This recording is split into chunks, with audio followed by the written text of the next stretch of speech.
لله رب العالمين والصلاة والسلام على سيد الأنبياء والمرسلين وعلى آله وصحبه ومن استنى بسنته إلى يوم الدين.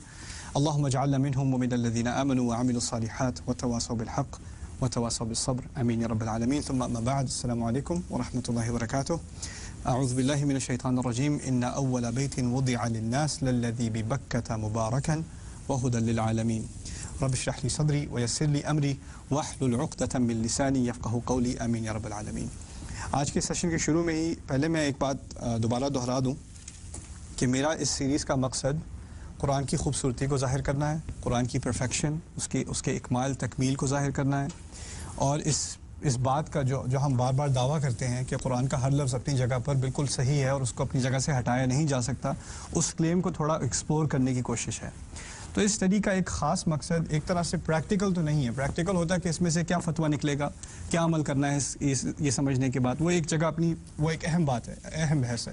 دوسری جگہ ایک اہم بحث یہ ہے کہ کسی چیز کی خوبصورتی کو، کسی چیز کی پرفیکشن کو، کسی چیز کے کمال کو مانا جائے اور اس کو اپریشیٹ کیا جائے. تو یہ اپریشیشن کی بات ہو رہی ہے.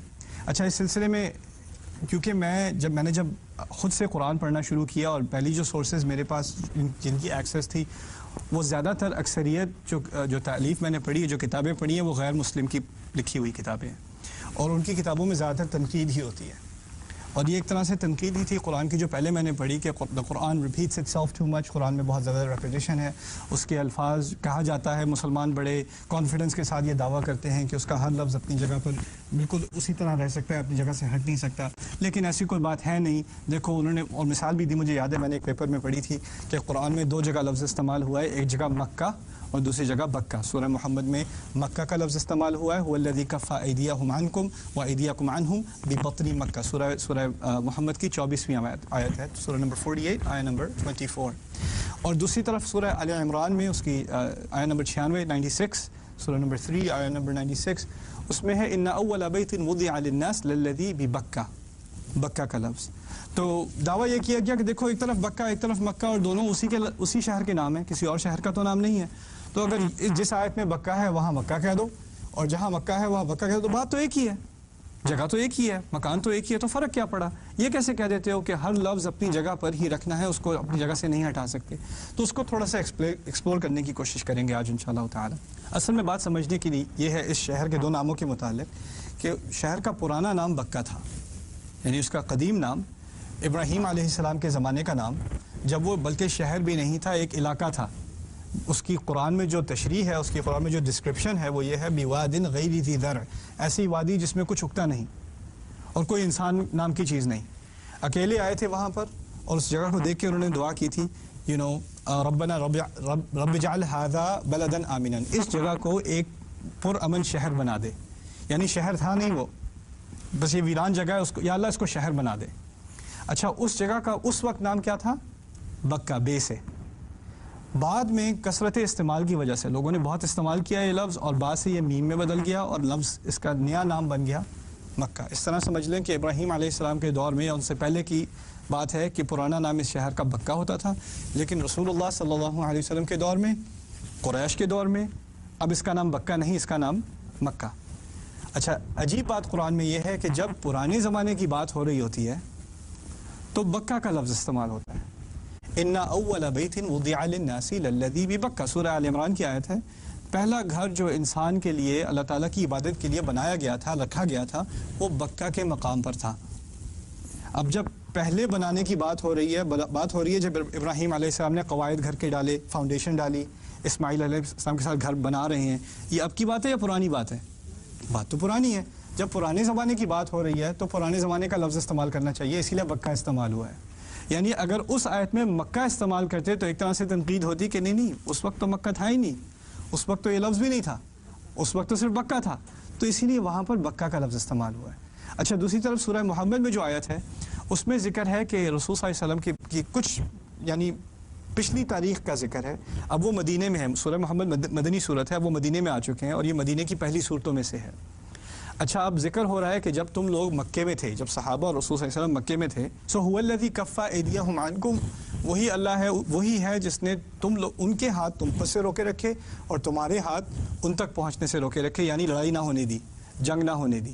یہ کب کی بات ہے؟ یہ مکی دور کی بات ہے اور ابھی ابھی مدینے موو ہوئے ہیں. تو یہ پرانے زمانے کی بات ہو رہی ہے یا ابھی کچھ ریسنٹلی کی بات ہو رہی ہے؟ ابھی جو یعنی رسول سے ابھی کی بات ہو رہی ہے, ابھی مدینے موو ہوئے ہیں اور ابھی کچھ ہی عرصے پہلے کی بات ہے کہ مکے میں تھے. تو یہ کنٹمپرری بات ہو رہی ہے, اسی وقت کی بات ہو رہی ہے. تو یہاں کون سا لفظ استعمال ہونا چاہیے؟ مکہ. تو اسی لیے هو الذی کف ایدیہم عنکم وایدیکم عنہم ببطن مکہ, مکہ کا استعمال. اسی طرح کل سیشن ختم ہونے سے پہلے میں نے آپ سے ذکر کیا تھا کہ ایک مدینہ اور دوسرا یثرب.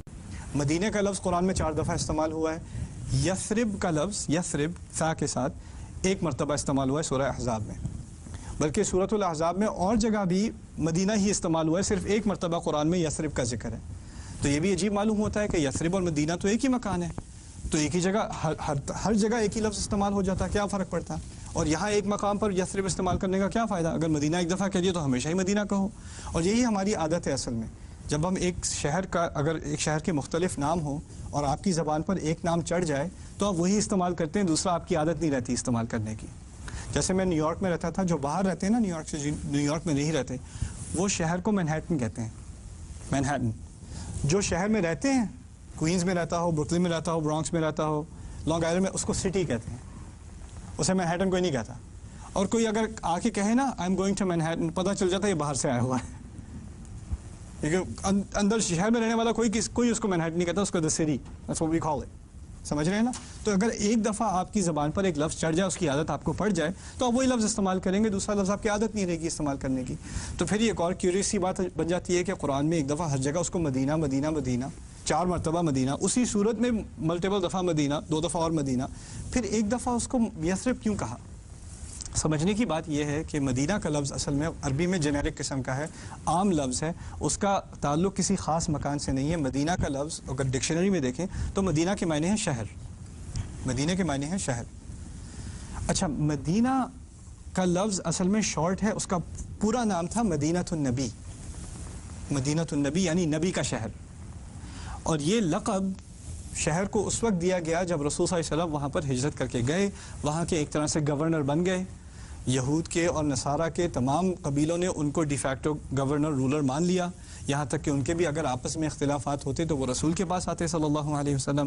اسی لیے یہ ان کا شہر ہو گیا, اسی لیے اسے مدینۃ النبی کہا جاتا ہے. مدینۃ النبی سے چھوٹا کر کے کیا بن گیا؟ المدینہ. المدینہ یعنی المدینہ از شارٹ فار مدینۃ النبی, اصل ٹرم ہے مدینۃ النبی. یہ بہت اہم چیز ہے. اصل میں مدینہ کا لفظ وہ استعمال کرے گا جو رسول صلی اللہ علیہ وسلم کو گورنر مان چکا. یہ بات ہے اصل میں, جس نے رسول صلی اللہ علیہ وسلم کی حاکمیت مان لی, ان کا رول مان لیا, ان کی گورننس مان لی, اس کے لیے مدینہ کا لفظ استعمال کرنا آسان ہے.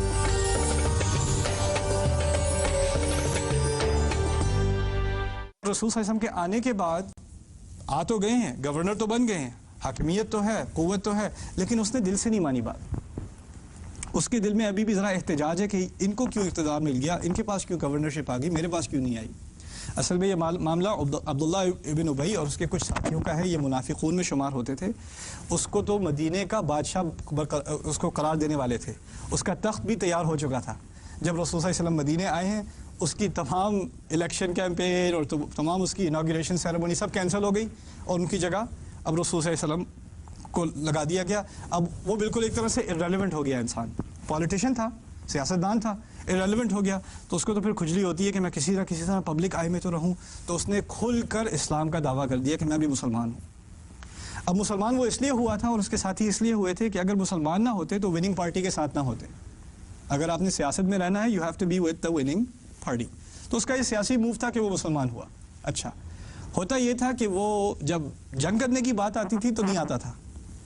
جنگ کے بعد اگر کوئی رسول صلی اللہ علیہ وسلم نے فجر کی نماز کے بعد کچھ تھوڑا سا آواز دینا ہے, کوئی جمعہ کا خطبہ دینا ہے, کوئی عشاء کی نماز کے بعد کچھ خطاب کرنا ہے رسول صلی اللہ علیہ وسلم نے, تو ان کے کھڑے ہونے سے پہلے خود کھڑا ہو جاتا تھا, کہتا تھا لوگوں یہ اللہ کے نبی ہیں, غور سے بات سننا, پھر بیٹھ جاتا تھا. اب تمام جو بیٹھے ہیں صحابہ, مہاجرون اور انصار, ان کو اچھی طرح پتہ ہے کہ وہ اللہ کے نبی ہیں, اور کسی کو اس اناؤنسمنٹ کی ضرورت نہیں تھی. اصل ضرورت اسے تھی مائک پکڑنے کی, کیونکہ سیاستدان اگر پبلک آئی میں نہ ہو, وہ بار بار اپنے آپ کو ظاہر نہ کرے تو لوگ اسے بھول جائیں گے. تو اس کی ایک طرح سے اس کی ایک ٹیکٹک تھی. اچھا, اب اس کو بھی ظاہر یہ کرنا تھا کہ اس کی تمام لائلٹیز، اس کی تمام وفاداری نبی کے ساتھ ہے، مسلمانوں کے ساتھ ہے، اور وفاداری کا اظہار کرنے کے لیے کون سا لفظ استعمال ہوتا ہے؟ مدینے کا لفظ استعمال ہوتا ہے، کیونکہ مدینہ کس چیز کے لیے شارٹ ہے؟ مدینۃ النبی۔ اسی لیے سورہ منافقون میں، سورہ منافقون نفاق کیا ہے کہ اوپر سے تو انسان ایمان کا دعویٰ کرے، اندر سے جو کچھ بھی فساد ہو، فسوق ہو، وہ اندر ہی اندر ہے، ٹھیک ہے نا؟ اب لیکن باہر سے یہ ظاہر کرے کہ میں وفادار ہوں، میرے پاس لائلٹی ہے، میں بھی انہیں کو اپنا گورنر مانتا ہوں، میں بھی ان کو اپنا امیر المؤمنین مانتا ہوں، میں بھی ان کو نبی مانتا ہوں۔ اسی لیے سورہ منافقون میں جب منافق دعویٰ کرتا ہے تو دعویٰ کیا کرتا ہے؟ لَئِن رَجَعْنَا إِلَى الْمَدِينَةِ لَيُخْرِجَنَّ الْأَعَزُّ مِنْهَا الْأَذَلَّ، جب ہم مدینے واپس جائیں گے تو عزت دار اور جن کے پاس عزت نہیں ہے، ذلیل لوگ ہیں، جن کی کوئی کمزور لوگ ہیں، ان سے ہم الگ الگ ہو جائیں گے، خود پتہ چل جائے گا مدینے واپس جا کے۔ مدینے کا لفظ اس لیے استعمال کیا کہ وہ کہنا چاہتے تھے کہ ہم بھی مسلمان ہیں، ہم بھی ان کو نبی مانتے ہیں، وہ ہمارے گورنر بھی ہیں۔ اب اصل بات کہنے کی یہ ہے، اس کو ذرا سمجھنے کی ضرورت ہے تاکہ یہ فرق سمجھ میں آ جائے، اور یہ بہت گہرا فرق ہے۔ منافق قرآن کا سب سے کمپلیکس سبجیکٹ۔ منافق کے بارے میں جتنی بات قرآن میں ہوئی ہے اور جتنی گہری بات ہوئی ہے، جتنی علامات اور جتنی یعنی مثالوں کو دے کر بات ہوئی ہے، اور کسی سبجیکٹ پہ اس طرح بات نہیں ہوئی۔ کفر کا معاملہ صاف صاف ہے، ایمان کا معاملہ صاف صاف ہے۔ نفاق جو ہے نا، یہ بڑی کمپلیکیٹڈ، بڑی پیچیدہ قسم کی چیز ہے، یہ آرام سے سمجھ میں آنے والی نہیں ہے۔ اسی لیے سورہ بقرہ میں بھی شروع میں الذین یؤمنون بالغیب، ایمان والے، ان الذین کفروا سواء علیہم، کفر والے، پھر فی قلوبہم مرض، جن کے دل میں مرض ہو، وہ کون ہیں؟ منافق۔ ان کے بارے میں تین مثالیں، پھر اس کے بعد پوری بنی اسرائیل کی کہانی۔ کیوں؟ کیونکہ بنی اسرائیل کی ساری کہانی ہی نفاق کی کہانی ہے، وہ سارا مسئلہ ہی نفاق کا ہے۔ سورہ نساء میں 60 آیات صرف نفاق کے مسئلے پہ، سورہ توبہ کا اتنا بڑا حصہ نفاق کے مسئلے پہ، سورہ احزاب کا اتنا بڑا حصہ نفاق کے مسئلے پہ۔ یہ بہت بڑا مسئلہ ہے قرآن میں۔ اچھا، اب نفاق کیوں کمپلیکیٹڈ ہے؟ اس میں مسئلہ ہے کیا؟ مشکل کیا ہے اس میں؟ مشکل یہ ہے کہ شکل سے باہر سے تو دعویٰ ہے ایمان کا، مسئلہ ہے تو کہاں ہے؟ اندر ہے، کسی کو نظر نہیں آتا۔ اگر میرے اندر نفاق کی بیماری ہے تو مجھے پتہ ہے، اللہ تعالیٰ کو پتہ ہے، شاید مجھے بھی نہیں پتہ، غیر شعوری قسم کا نفاق ہے، اللہ تعالیٰ کو معلوم ہے۔ اب نفاق کیسے پتہ چلے کس کے اندر ہے اور کس کے اندر نہیں ہے؟ اس کا بھی ایک عجیب فارمولہ ہے قرآن کے اندر۔ اب یہ فارمولہ سمجھ لیں، پھر یہ بات سمجھ آئے گی۔ فارمولہ یہ ہے کہ آسان حالات میں، جب حالات آسان ہوں تو منافق اور مومن کا فرق پتہ نہیں چلتا۔ جب حالات کیسے ہوں؟ آسان ہو۔ جب حالات مشکل ہوں، جب حالات مشکل ہوں اور بڑی ابتلا ہو، بڑے امتحانات ہوں اللہ تعالیٰ کی طرف سے، تو پھر منافق خود سامنے آ کے اپنے اوپر سر پہ سٹیکر لگا کے کہہ دیتا ہے یار میں منافق ہوں، میں اصل میں نہیں مانتا۔ اس کو آپ کو اس پہ الزام لگانے کی ضرورت نہیں پڑے گی، وہ خود ہی آ کے کہہ دے گا۔ آپ کو بس انتظار کرنا ہے مشکل حالات کا۔ آسان حالات میں آپ کچھ نہیں کہہ سکتے، کچھ نہیں پتا، مشکل حالات میں وہ خود ہی اپنے آپ کو ظاہر کر دے گا۔ اب سمجھنے کی کوشش کیجئے۔ آسان حالات میں منافق بھی کون سا لفظ استعمال کرتے ہیں؟ مدینہ۔ مدینہ کیوں استعمال کرتے ہیں؟ کہ مدینہ سے پتہ چلتا ہے کہ ان کی وفاداری بھی رسول سے ہے صلی اللہ علیہ وسلم۔ اچھا، اب آئیے سورۃ الاحزاب کی آیت میں جس میں یثرب کا لفظ استعمال ہے۔ یثرب پورے مدینہ کا شہر گھرا ہوا ہے۔ مکے والوں نے اب معاہدہ کیا ہے کافی دوسرے قبیلوں سے، یار تم سب مل کے ہمارے ساتھ ایک مرتبہ حملہ کرو اور اس اسلام کا مسئلہ کھڑا ہوا ہے اس کو ختم کرو۔ ابھی تو ان کا جھگڑا ہمارے ساتھ ہے، مکے والوں کے ساتھ ہے، لیکن اگر یہ ہم سے جیت گئے پھر تمہاری شامت آئے گی۔ اس شامت آنے سے پہلے ایسا کرتے ہیں، ہم اپنی ایک یونائٹڈ نیشنز یا یونائٹڈ ٹرائبز فارم کر کے ایک دفعہ میں ہی حملہ کرتے ہیں اور یہ سارا مسئلہ ختم کر دیتے ہیں، چلو اکٹھے مدینہ پہ حملہ کرتے ہیں۔ اچھا، مختلف قبائل مکے والوں کے ساتھ کنونس ہو کے مدینہ پہ حملہ کرنے کو تیار ہیں، کچھ سامنے سے آ رہے ہیں، کچھ پیچھے سے آ رہے ہیں، یعنی مدینہ کا اگلا بارڈر اور مدینہ کا پچھلا بارڈر دونوں خطرے میں ہیں۔ اس طرح بھی سمجھ لیں کہ چاروں طرف سے خطرے میں ہیں۔ اچھا، وہ ایک واحد تجویز جو ہے جو سلمان الفارسی رضی اللہ تعالیٰ عنہ کی جس کے بارے میں آپ نے پڑھا ہوگا، اسی لیے اس جنگ کو غزوہ خندق کہا جاتا ہے کہ ایک خندق کھودی گئی، ایک ڈچ بنایا گیا تاکہ اس کو لوگ آگے کراس نہ کر سکیں، گھوڑے نہ گزر سکیں، اونٹ نہ گزر سکیں اور نیچے سے اتر کے آنا پڑے، تو لوگ اب وہ آرمی باہر ہے اور ہم اندر پھنسے ہوئے مدینے کے۔ اچھا، جب ہم اندر پھنسے ہوئے مدینے کے تو پوری اکنامک ایکٹیویٹی باہر سے جو ہوتی ہے وہ بند، ایک طرح سے بوائیکاٹ، کرفیو ہو گیا ہے مدینہ کے اندر، جو کھانا ہے وہ ہے، باہر نہیں جا سکتے۔ یہاں تک کہ روایات ہیں کہ لوگ اپنے آپ کو ریلیف کرنے جاتے تھے تو شہر میں پرانے زمانے میں باتھ روم وغیرہ تو تھے نہیں، لوگ باہر جاتے تھے شہر کے کوئی ویران جگہ پہ، وہاں جا کے فارغ ہو کے آتے تھے، وہاں بھی جاتے تھے تو نیزے پھینکتے تھے ان پہ، تو اتنا مسئلہ ہو گیا تھا. اب مدینے کے اندر مختلف پاپولیشنز ہیں. مدینے کے اندر مسلمان ہیں, مدینے کے اندر مسلمان ہیں, مدینے کے اندر یہودی بھی ہیں, نصرانی بھی ہیں, اور منافق بھی ہیں جو مسلمان کے بھید میں ہیں. اچھا, اب منافق نے کہا یار ہم تو مسلمان پارٹی میں اس لیے شامل ہوئے تھے کہ پتہ چلتا ہے کہ یہ قریش سے بھی ٹکر لینے کو تیار ہیں, ان لوگوں نے تو پورا عرب فتح کر لینا ہے, اگر اس پارٹی کے ساتھ رہے تو بڑی دولت ملے گی, بڑا کچھ ملے گا. اب تو وہ وعدے پتلے معلوم ہوتے ہیں. دیکھو ذرا کیا حال ہو گیا ہے. اب تو ہم اپنے آپ کو باہر بھی تھوڑا سا باہر بھی لے کے جاؤ تو نیزے پھینکتے ہیں ہم پہ, تلواروں کا خوف ہے. اب تو کھانے کو کچھ نہیں بچا, یہ لوگ تو اندر آ کے ہم سب کو قتل کر دیں گے. اس مشکل حالت میں کیا الفاظ نکلے منافق کے منہ سے؟